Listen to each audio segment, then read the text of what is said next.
ಯಾರೇ ಅಧಿಕಾರಿ ಇರ್ಬೋದು, ವ್ಯಕ್ತಿ ಮೇಲಿರ್ಬೋದು, ಸಂಸ್ಥೆ ಮೇಲಿರ್ಬೋದು ಅನುಮಾನ ಬಂದಾಗ ಅವರು ಸ್ವಪ್ರೇರಣೆಯಿಂದ ರಾಜೀನಾಮೆ ಕೊಟ್ಟು ತನಿಖೆಗೆ ಅವಕಾಶ ಮಾಡಿಕೊಟ್ಟು ಅದರಲ್ಲಿ ಅವರು ದೋಷ ಮುಕ್ತ ಇದ್ರೆ ಕಂಟಿನ್ಯೂ ಮಾಡಬೇಕು. ಆದ್ರೆ ಇಲ್ಲಿ ಎಲ್ಲಾ ಮೆಂಬರ್ಸು ಕೂಡ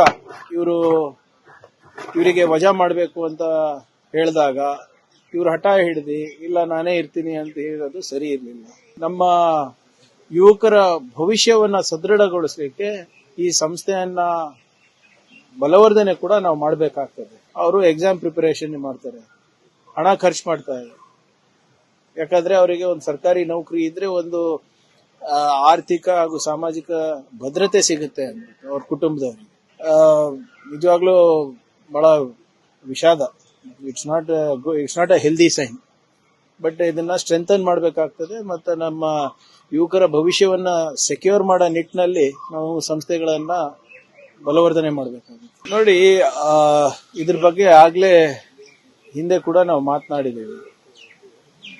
ಯಾರೇ ಅಧಿಕಾರಿ ಇರ್ಬೋದು, ವ್ಯಕ್ತಿ ಮೇಲಿರ್ಬೋದು, ಸಂಸ್ಥೆ ಮೇಲಿರ್ಬೋದು ಅನುಮಾನ ಬಂದಾಗ ಅವರು ಸ್ವಪ್ರೇರಣೆಯಿಂದ ರಾಜೀನಾಮೆ ಕೊಟ್ಟು ತನಿಖೆಗೆ ಅವಕಾಶ ಮಾಡಿಕೊಟ್ಟು ಅದರಲ್ಲಿ ಅವರು ದೋಷ ಮುಕ್ತ ಇದ್ರೆ ಕಂಟಿನ್ಯೂ ಮಾಡಬೇಕು.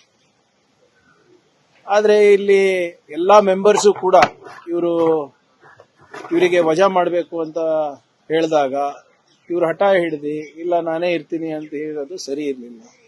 ಈಗ ಗವರ್ನರ್ ಅವರೇ ವಜಾ ಮಾಡಬೇಕು ಅಂದ್ಬಿಟ್ಟು ಆದೇಶ ನೀಡಿದ್ದಾರೆ. ಸೊ ಇದರಲ್ಲಿ what ever it is as per procedure ಏನಿದೆ ಮಾಡಿದ್ದಾರೆ. ಆದ್ರೆ ಮುಂದೆ ಇದನ್ನ ಸರಿಪಡಿಸಬೇಕು. ಮತ್ತೆ ಏನು ನಮ್ಮ ಯುವಕರ ಭವಿಷ್ಯವನ್ನ ಸದೃಢಗೊಳಿಸಲಿಕ್ಕೆ ಈ ಸಂಸ್ಥೆಯನ್ನ ಬಲವರ್ಧನೆ ಕೂಡ ನಾವು ಮಾಡಬೇಕಾಗ್ತದೆ. ಜನರ ಮತ್ತು ವಿಶೇಷವಾಗಿ ನಮ್ಮ ಯುವಕರ ಭವಿಷ್ಯ ಜೊತೆ ಚೆಲ್ಲಾಟ ಆಡುವಂತ ಯಾವುದೇ ಸಂಸ್ಥೆ ಇದ್ರೂ ಕೂಡ ಅದನ್ನ ನಾವು ಸಹಿಸಬಾರದು.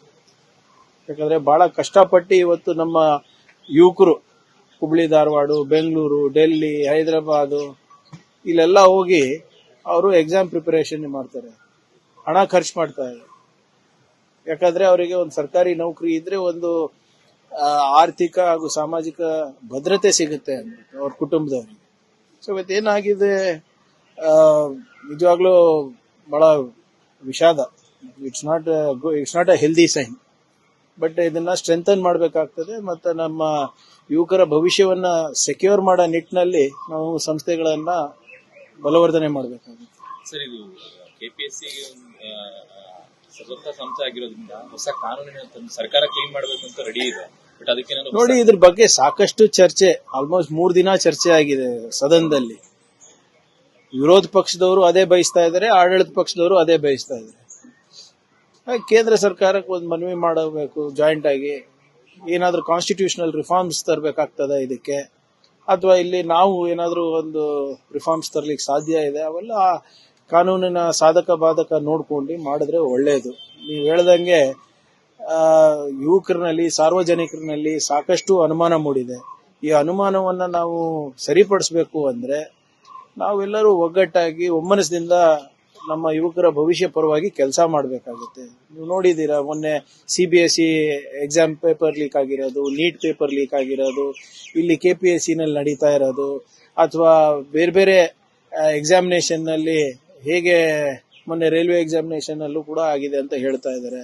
ಸೊ ಹಾಗಾಗಿ ಸ್ವಲ್ಪ ಟ್ರಸ್ಟ್ ಡೆಫಿಸಿಟ್ ಇದೆ, ನಂಬಿಕೆಯ ಕೊರತೆ ಇದೆ ಈ ಸಂಸ್ಥೆಗಳಲ್ಲಿ. ಇದರಲ್ಲಿ ಒಟ್ಟಾಗಿ ಎಲ್ಲರೂ ಸೇರ್ ಮಾಡೋದು ಸೂಕ್ತ, ನನ್ನ ವೈಯಕ್ತಿಕ ಅಭಿಪ್ರಾಯ. ನಮ್ಮ ಕಾರ್ಯಕ್ರಮಗಳನ್ನ ನೀವು ನೋಡ್ತಾ ಇದ್ರೆ ನಮ್ಮ ಚಾನೆಲ್ ಅನ್ನ ಸಬ್ಸ್ಕ್ರೈಬ್ ಮಾಡಿ, ಪಕ್ಕದ ಬೆಲ್ ಐಕಾನ್ ಒತ್ತಿ ನಮ್ಮನ್ನ ಬೆಂಬಲಿಸಿ. ಹಾಗೆ ನಮ್ಮ ಕಾರ್ಯಕ್ರಮಗಳನ್ನ ಲೈಕ್ ಮಾಡಿ, ಕಮೆಂಟ್ ಮಾಡಿ, ಅದನ್ನ ಬೇರೆಯವರಿಗೂ ವಾಟ್ಸ್ಆಪ್ ಮೂಲಕ ಶೇರ್ ಮಾಡಿ. ನೀವು ಹೀಗೆ ಮಾಡಿದಾಗ ನಮ್ಮ ಚಾನೆಲ್ ಇನ್ನಷ್ಟು ಮತ್ತಷ್ಟು ಜನರಿಗೆ ತಲುಪಲು ನೀವು ನಮ್ಮೊಂದಿಗೆ ಸಹಕರಿಸಿದ ಹಾಗಾಗುತ್ತೆ. ಇದು ನೀವು ಯಾವುದೇ ಖರ್ಚಿಲ್ಲದೆ ಕೆಲವೇ